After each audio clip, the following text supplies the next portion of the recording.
Welcome to a Football Manager past and present challenge where I rebuild my beloved Tottenham Hotspur over 5 chaotic seasons. But with a twist. I'm the director of football, and whilst I control transfers and the long-term vision of the club, each season a new manager from Spurs' past or present takes over the team. We'll be starting in the present, of course. Season 1 belongs to our new gaffer Thomas Frank. But soon enough, we'll be throwing it back to Big Ange, Antonio Conte, Jose Mourinho, and yes, even Mauricio Pochettino. Each season we'll be aiming to beat each manager's best league finish with the club, along with the overall aim to win at least one Premier League title and become Kings of Europe with a Champions League. Can we do it, or will Spursiness rear its ugly head once again? Let's find out, shall we?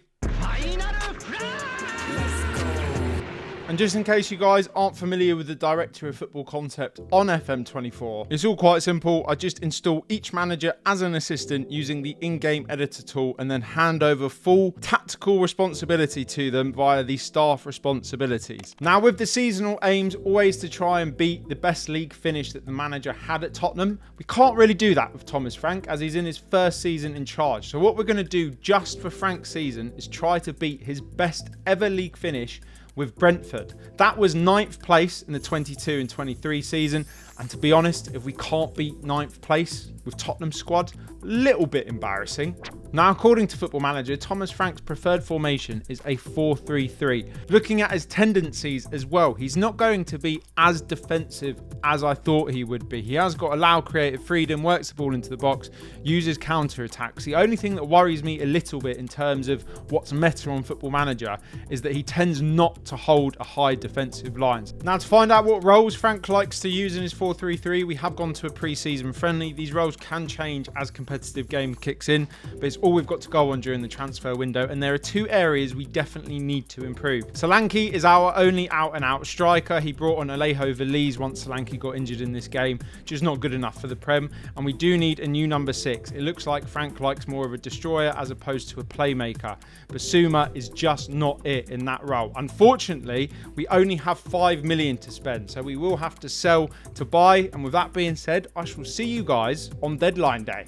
And sell players we did, starting with the biggest departure. Yves Basuma went to Newcastle for 35 million. We got near on 30 mil for Solomon and Brian Hill. Richarlison's wages went off to Aston Villa, and we also got some good loans for our wonder kids, Mikey Moore, Odebert, Jamie Donnelly and Luka Vuskovic. But what about those incomings? Now, I will always try to be as realistic as possible when it comes to incomings, and I've signed 2 of the most Spursy signings you'll ever see in your life. Dominic Calvert-Lewin, Kyle Walker-Peters. I did have Champions League registration in my mind, so we did get some homegrown players with them.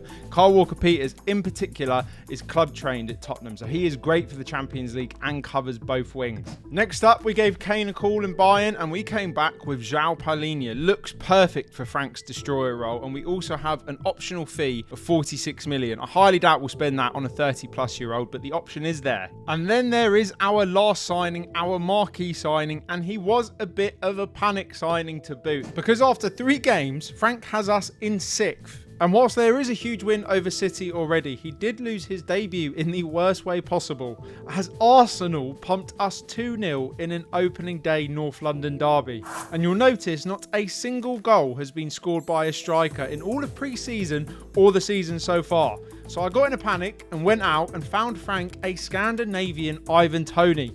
And for just 34 million, we say hello to none other than Big Vic Gyökeres. Tried and tested on Football Manager 24. He's essentially a Temu Haaland on this game. Thomas Frank finding the funny side. So, Thomas Frank, 9th place is the position to beat. Please, please, don't let me down. Season 1, take it away. Thomas Frank's time in charge of Tottenham Hotspur was filled with a number of highs and some devastating lows. Gyökeres started the season on fire, downing United with a brace and scoring the winner on Spurs' return to the Champions League. Unfortunately, a 6-week injury meant our Tier 2 English strikers would have to try and do a job. Spoilers, they didn't. as Frank oversaw losses to bitter rivals Chelsea and little bro West Ham. And of course you need to take your chance, and I know all that crap. Gyökeres was back for the December run-in at least, coinciding with a fantastic Christmas run of form, where even Kyle Walker-Peters managed to score his first ever goal for his boyhood club. The only loss was hilariously to Ange-managed Brentford, leaving Daniel Levy steaming. At least Frank won the Manager of the Month, eh? 7th in January, but our only incoming transfer was yet another ex-player as Dennis Serkin replaced outgoing Jed Spence. Lucas Bergvall also got a tasty loan move to Sunderland after barely featuring for Frank. And it would be a productive second half of the season with big performances to boot. Gyökeres netted the winner in the North London derby, Matty's tailed down the Magpies up north, and Sonny saw off Villa with his shoulder.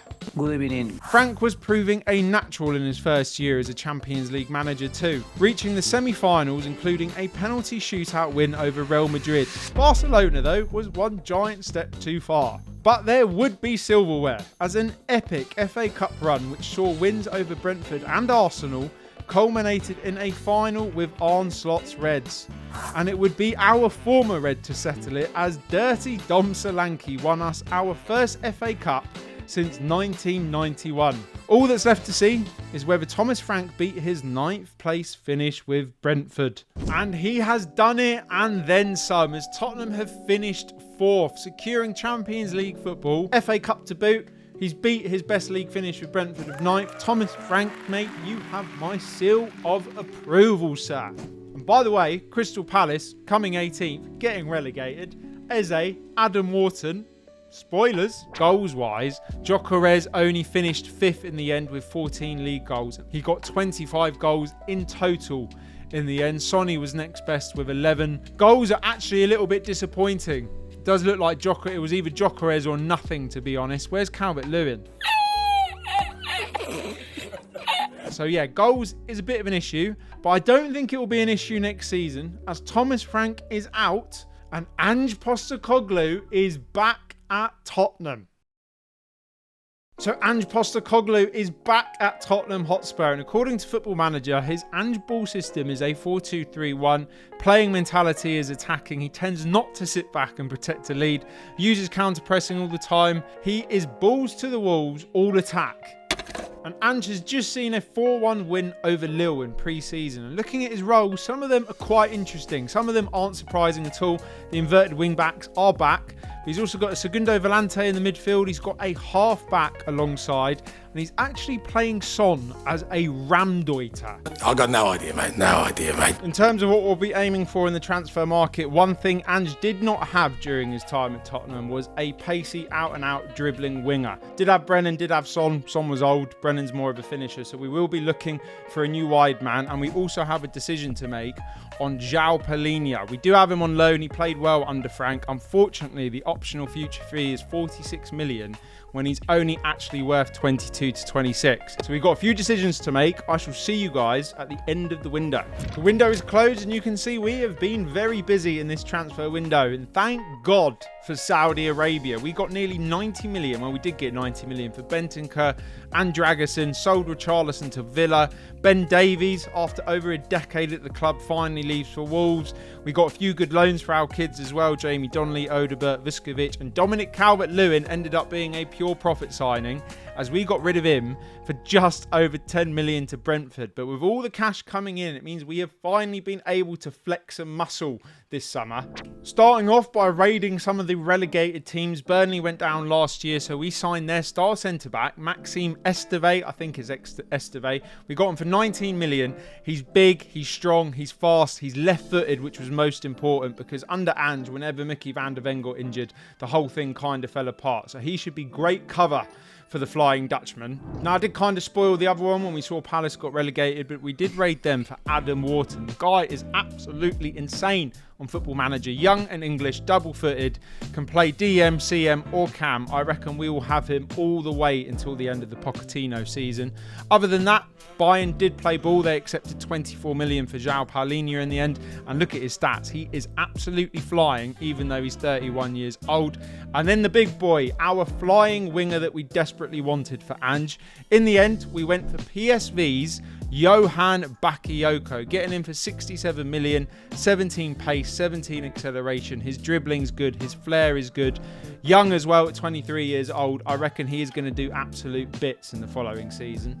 And Bakayoko and Ange have actually started life back at Spurs very well indeed. We're up into third after 4 games played. We have won 3, lost 1. If I look at the schedule, we played Arsenal in the first game of the season for the 2nd year running. Absolutely incredible, but we absolutely cooked them 3-0 with Bakayoko getting a goal on his Premier League debut. We also won the Community Shield, beating City 2-1, but we have ended the month losing 3-0 to Nottingham Forest.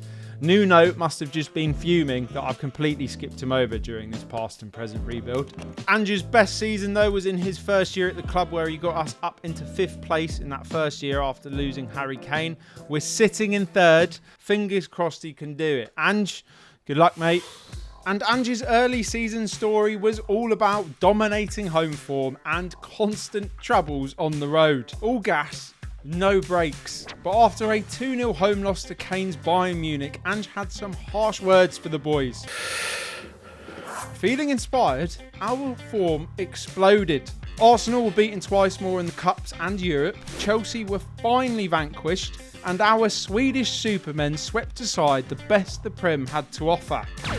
Smiles all around then as we entered January in 3rd spot, with the only unhappy camper being Dirty Dom Solanke. I begrudgingly shipped him off to Inter, and whilst you'll have to wait for his proper replacement in the summer, I loaned in Liam Delap as a stopgap. The second part of the season is where Ange Ball fully clicked. The Carabao Cup final beckoned after our inverted wingback Dennis Serkin finally repaid his £6 million fee with a winner in the semi-finals. And in the final, we would see more silverware added to the Spurs trophy cabinet as our Vikings raided Southampton. See, I'm just copying Pep, mate.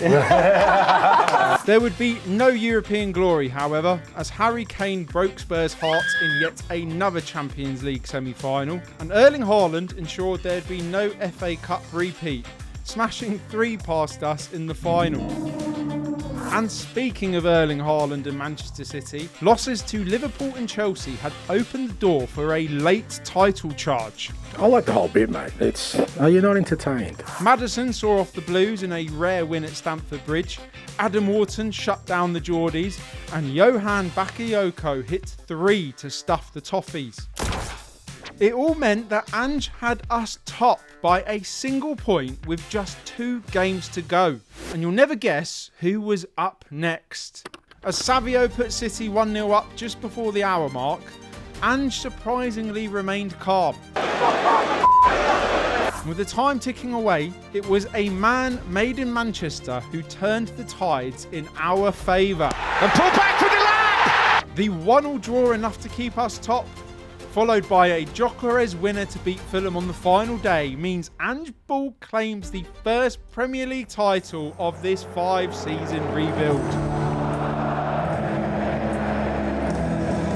Daniel Levy, do you see what happens when you give a trophy-winning manager another season? Chuffed to bits, and if we look at the player stats for the league, Vicario, once again the best keeper in the league. Johan Bakayoko, what a signing. 4th best player in the league. Got the 3rd most player of the matches. And if we go to our squad, Gyökeres only got 22 goals in total. How many did he get in the league? Only 11. Shocking. I am disgusted with it. Bakayoko, 7.13 average rating, 13 goals, 10 assists. Sensational signing for Ange, and probably the biggest reason we've won the league. But of course, with the season finishing, it means that it is time for another sad goodbye to Ange as we welcome back the crash-out king, Antonio Conte. So for better or for worse, Tottenham Hotspur are welcoming back Antonio Conte as the new gaffer. And he brings with him the biggest tactical shift yet in this 5-year past and present rebuild. He's got his 5 back, the 2 defensive midfielders, and then just the 3 forwards up top. If we look at his tendencies, he does sit back to protect a lead, but he does use intense pressing and he does play out of defence. So it won't be just an Italian Catenaccio bus at the back. And no real surprises with the roles he uses in his 5-back. The biggest departure, again though, is the use of the wing-backs. We've got 2 complete wing-backs now, no more inverted wing-backs, and we only have a 2-man midfield. So it should come as no surprise to all of you that when it comes to the transfer needs, it is going to be a summer window full of defensive reinforcement. So our transfers are done, but before I reveal all of our summer business, it is time to reveal our new striker and finally give Gyökeres some competition up top. When Solanke left in January, I scoured the market and realised a certain Spurs legend had just entered the last 6 months of his deal. That's right, Spurs' all-time leading top goal scorer, Harry Kane, is back. Harry Kane!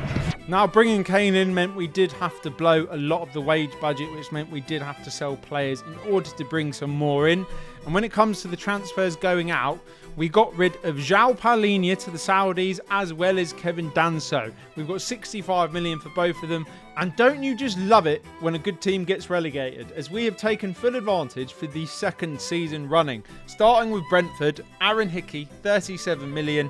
Conte loves his high-flying wing-backs. He can cover both sides. And then moving on to Bournemouth, who got relegated. Their star centre-back, Ilya Jabani, looks incredible on FM. Great physically, good technically, an absolute mentality monster.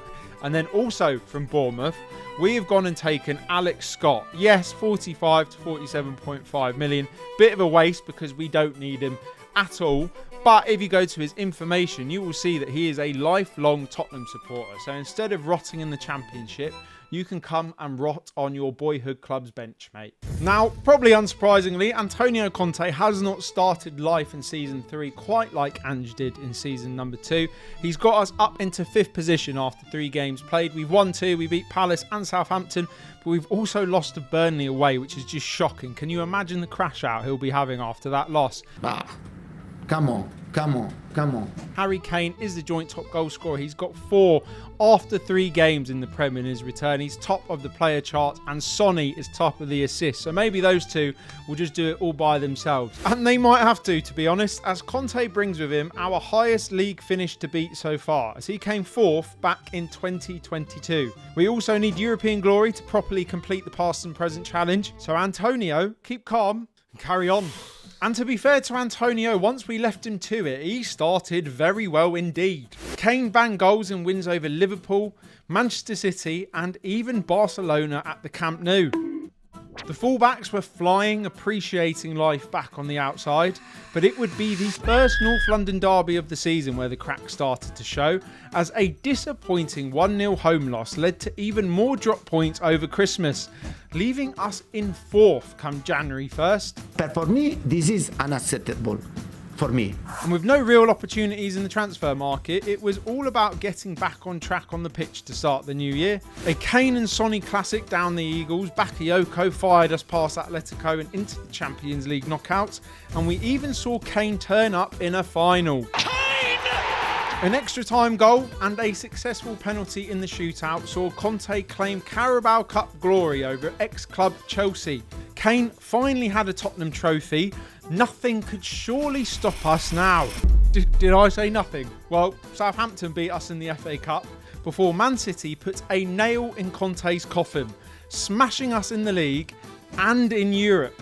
The only question that remained, could Conte beat his 4th place best league finish? And he did, finishing in 3rd, 6 points ahead of Chelsea. So he has passed the seasonal aim, but I can't lie, after such a good start, it is a little bit underwhelming, isn't it? A big part of that is because Kane's goals dried up. He finished joint 10th in the end, only 13 league goals across the season, considering he had 4 and 3 to start the year. Very disappointing, but not a surprise because he is 34 years old and his physicals are absolutely in the mud. But alas, with the squad tiring over Conte's antics in the previous season, it is time to bid him arrivederci and welcome back the special one.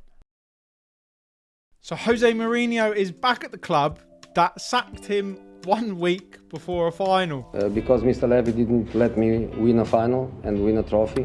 But we are back to a 4-2-3-1. But before you think this is some super meta 4-2-3-1, it is a far cry from the Ange ball system. If we look at his tendencies, he does play out of defence, but he does sit back and protect a lead, and he relies on set pieces, and he does not use counter pressing. So what about the roles that Jose uses in his 4-2-3-1? To be fair, they're all pretty traditional: inside forward, traditional wing backs, ball playing defender. The only one that sticks out to me that I didn't expect at all was an advanced playmaker on the right hand side. So I reckon Kulusevski could be in for one incredible season. But what are my targets in the summer? Unfortunately, after Conte's season, we have far too many centre backs. I know Jose loves to park a bus, but this is just too much. So it's going to be a summer of seeing who goes out first before I decide on who comes in. A lot of waiting and seeing. I shall see you, as usual, on deadline day. And in what was our quietest window yet, we only actually lost 2 first team players proper. Chelsea came in and took Esteve of us for 45 million. Nice little bit of profit on him. And then we had to say goodbye to the man that won us the Europa League in Bilbao, Brennan Johnson. 57 million. I couldn't turn it down. Other than that, Matty's Tell got a good loan to Brighton, and we loaned out Alex Scott to Inter. And for the first time in Spurs' history, we have spent 100 million on a player smashing their record transfer, as we bring in from Borussia Dortmund Jamie Bino Gittins. He looks insane. His physicals are crazy. His technicals are good, and they're only going to get better. He's only 24 years old. Mentals need some work, but 17 flair with 18 dribbling. Come on. It's going to be electric down the left-hand side, and he'll probably be our long-term replacement for Sonny, who, by the way, is still actually here. But unfortunately for Jose Mourinho, I don't think it will be a golden year for him. We are currently in 4th come the end of the window. We've won 3 games. We've lost 1, and you'll never guess who we lost to. Yep. Yet another opening day North London derby, and yet another 1-0 loss. You know, he is a specialist in failure. As always, we have to beat his best league finish with Spurs, which was 6th in the infamous year of 2020. So enough waffle.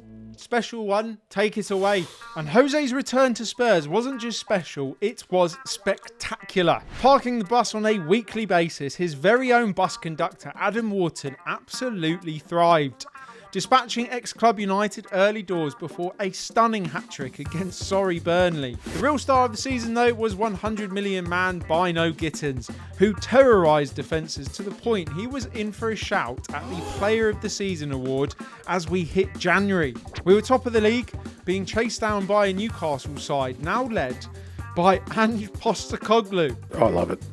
The window was quiet, apart from the incredible news that Mr. Tottenham himself, Son Heung-min, would retire at the end of the season.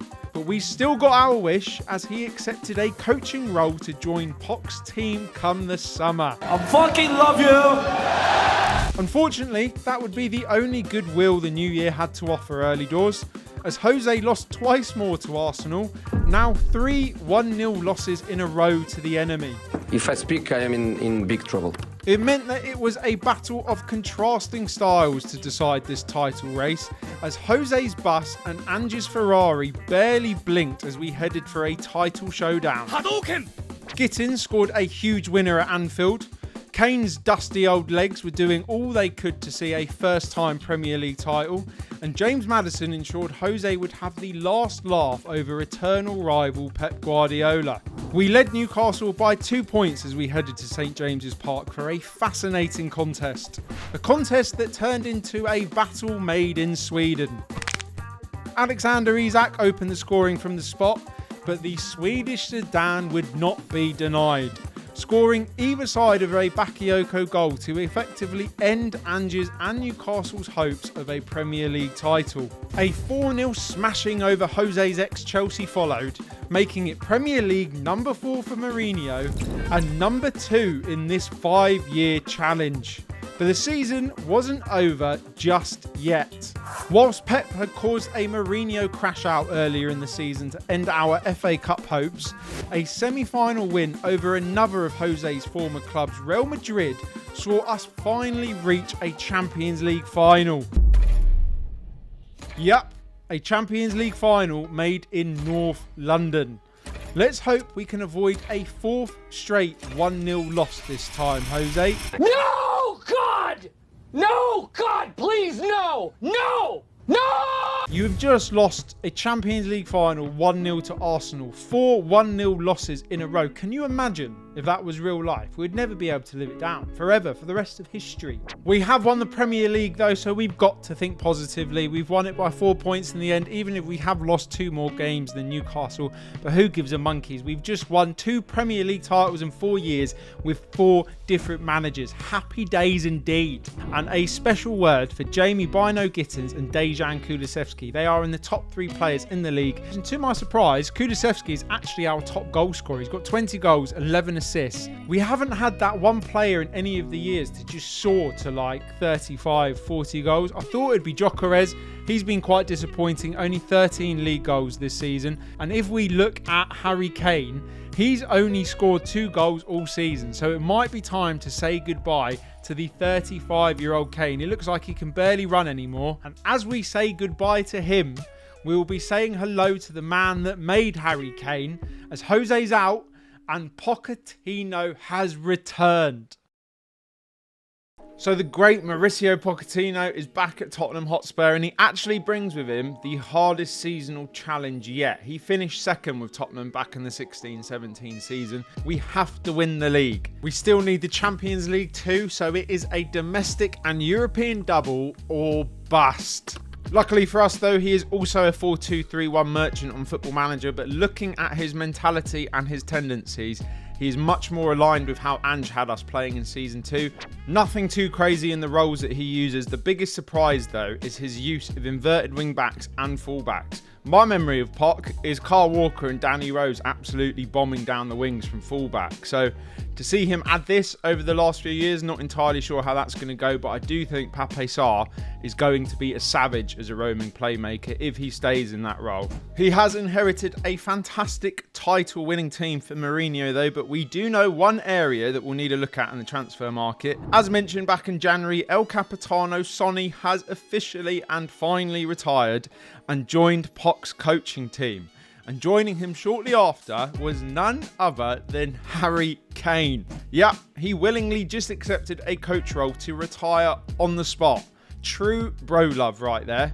So a new forward will definitely be getting signed, but we do have Mikey Moore and Matisse Tell properly back at the club, and I expect them to do very well under Pochettino. So we've got some juggling to do. One final time, deadline day, I shall see you soon. So the window is closed. We have done our final bit of business for the entire 5 seasons. Starting with the outgoings, it was a pure profit selling here. Alfie Dorrington is off to Brentford for just over 20 million. We also managed to get rid of Alex Scott. He loves Tottenham, but he is bringing his nightmare time at Spurs to an end by moving up north to Newcastle. In terms of incomings, it was once again a year where we only signed one player. They looked to be having a bit of a car boot sale in Madrid, and we signed for just 63 million, none other than Rodrigo. A Champions League winner from the Galacticos, can play across the entire front line. Great technicals, good mentals, physicals aren't amazing, but they are good enough.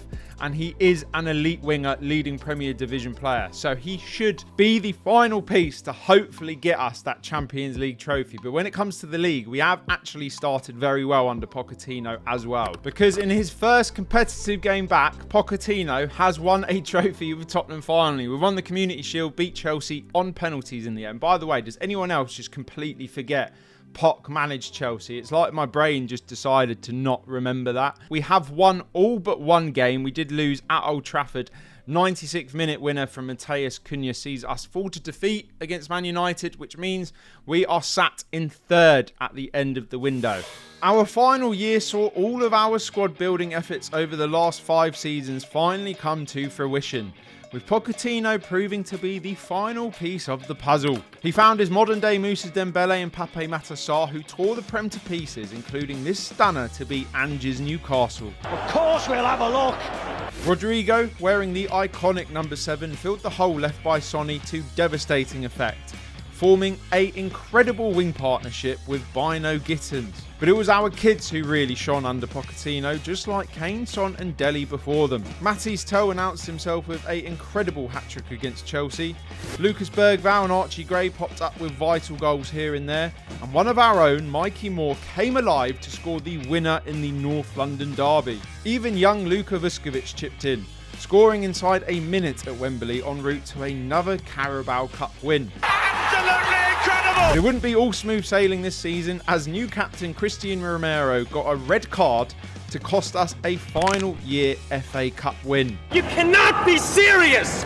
But Romero would be lifting the Premier League title, as a final day win at Ipswich completed our 5-year Premier League challenge with an entire season unbeaten at home. So Pochettino had beaten his second place finish from 2017, but would he have a chance to go one step further than the runners-up Champions League run from 2019? You're goddamn right. Wins over Newcastle, Barcelona and a Rodrigo goal on his return to Real had set up our grand finale, as Pochettino would be going one-on-one with Manchester City in the final. Erling Haaland had just the 40 league goals this year.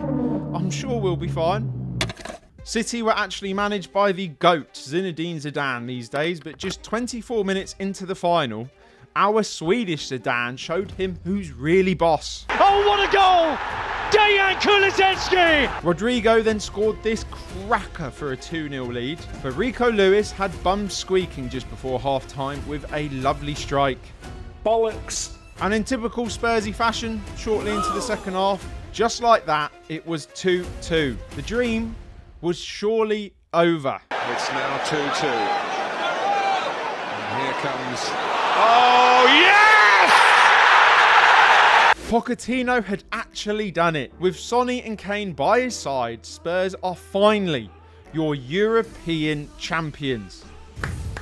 Pochettino, take a bow. It is him who sees us get the Champions League, and it means because he's won the league and he's won the Champions League, at the death, we have completed all 5 seasonal challenges. We've won a Premier League title, well, we've won 3 now, and we've won the Champions League, which means this entire past and present rebuild has been a success.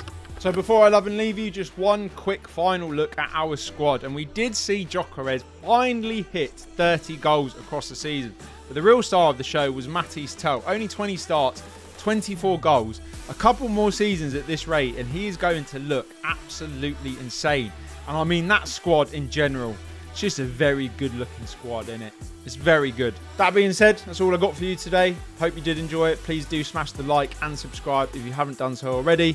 I've left up on screen one of my recent mashup challenges with FIFA where we use Ultimate Team rewards to decide transfers with Sunderland. And yes, it does get pretty bonkers.